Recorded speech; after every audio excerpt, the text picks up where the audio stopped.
Khetuse kwami honorable Mbatha noma uMr Mbatha. Siqalile. Asibingelele bese sibuza nje umbuzo mfowethu ukuthi you've been part of iMarch and March. Today bekumnqamla juqo ukuthi abokufika abangenawo amaphepha bahambe. Kuthini ukuphawula kwakho?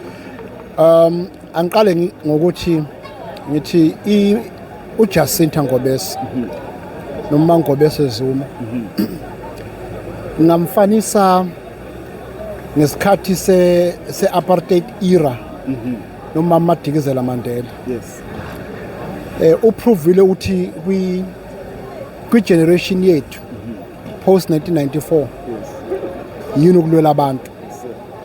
Yabona-ke lo sisilwele usilwele inkinga nenkulu esibhekane nayo ama-drugs, human trafficking kuningi. Now umiqali iMarch and March wangitshela ngayo wathi kimi uzoqala lento le angifuni ukuba ingxenye yayo ngayijoyina ngosuku lokuqala nje ngangikhona and ngabona ukuthi izoba yisuccess nanokuthi wayebuya kwi-era enzima eqoshiwe kuvuma FM. Yes. Kwesisikhathi abanye abantu nabexoshwa ngisokweni ngabaphuca iphalish labo kodwa ngiswe nithi abakhulu babe bakhulu ubona namhlanje wenzenjani yonke iSouth Africa imile nsi uJacinta Ngobese.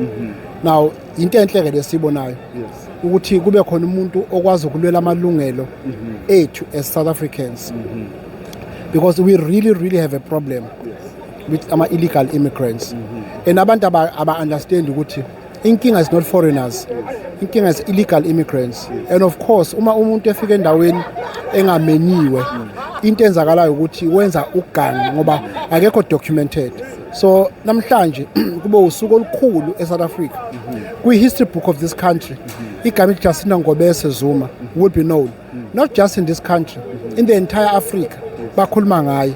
Na yabona ke umuntu wenza umehluko kwi-society umuntu ofana noJacinta. If I were to give uJacinta an award benganikeza i-award yokuba best man or best woman rather of this 21st century ngento ayenzile eSouth Africa wenze into ehlule i-African National Congress ku-30 years kwi-democracy wenze into ehlule inkatha iphethe KwaZulu Natal wenze into ehlule government of provincial unit, government of national unit. Ufike kwangena nje ngespace esincane washintsha izinto zashintsha. Ake sibheke indaba ka 600 million okhishwe namhlanje ukubheka isimo. Do you think it was fair? Ugovernment fala chaza. Nje amalungu shamthetho kufanele siyibuze le ndaba ukuthi kwenziwa yini ukuthi amaphoyisa ahola imali encane.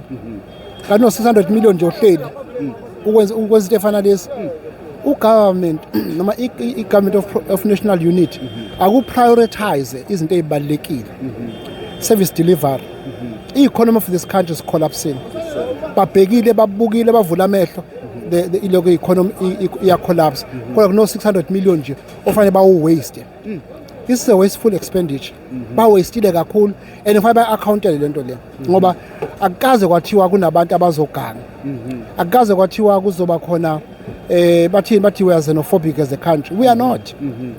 Into ezakalayo ukuthi ugovernment befanele before khona lesingisa sithi prevention is better than cure. Yes sir. Ugovernment ufanele prevent lento le. Uma uJacinta eqala kwafanele ugovernment umthathu uJacinta uhlala naye phansi uthi Jacinta siyakuzwa kushoyo sebenza na njengohulumeni ukudila nale match but azange akwazi ukuthi akwenze lokho. Namhlanje usekhiphe 600 million wazothi akuzogadwa lokho gadwayo angazi ukuthi le gadiwe ngoba ake namhlanje akekho umuntu oloko oshayiwe. The only incident ekhona ezakala eGoli ukuthi ngazathi ama-Nigerians adubule abantu thizeni kwasuka umsindo.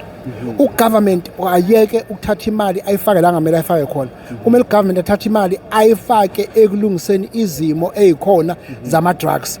Yonke le ndawo legcwele ama-drugs mina ngalahlekela iCamera yathathwa iPara nikeza Nigerian nikeza eZimbabwe yahamba yazongena eZimbabwe lo camera le ngambe ngovula icase akaze kwenzeka next. So sinike ama-drugs sinike human trafficking amantombazane ethu enziwa ama-sex slaves by these illegal immigrants.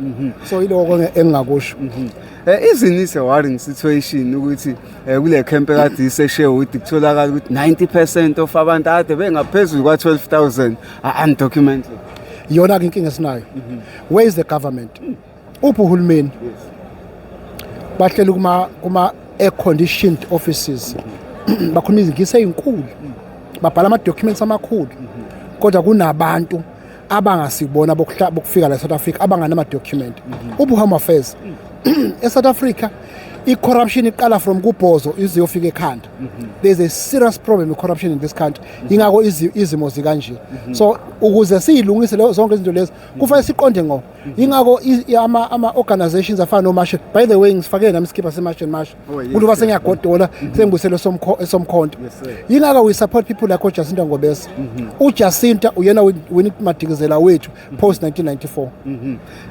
Sesizovala nje ake sibheke isimo mhlawumbe salabantu ekuwukuthi bagcine begoloza ukuhamba amaPakistan amaBangladesh amaNigerians kwenziwa njani ukuqhubeka kiwa phambili kumele si-intensify umzabalazo kusho ukuthi kumele senze mawala okwamanje bayasi-undermine inkinga yama-Somalians, Pakistanians, Nigeria, in particular Nigerians bayasi-undermine si-undermine endaweni yethu so ngelilanga angeke kube kanje ngelilanga kuzoshuba okwamanje sisasho kahle uhulumeni fanele asukume angene program yakhe ukuthi KwaZulu Natal uzahambela zonke indawo okwaziwa ukuthi zingama hotspots but bangamemezeli bangasho lutho bathule bavele baqonde nje ngqo uma ngakwenza uhulumeni lokho ngelilanga this is a time ticking bomb ngelilanga kuzosuka umsindo kosika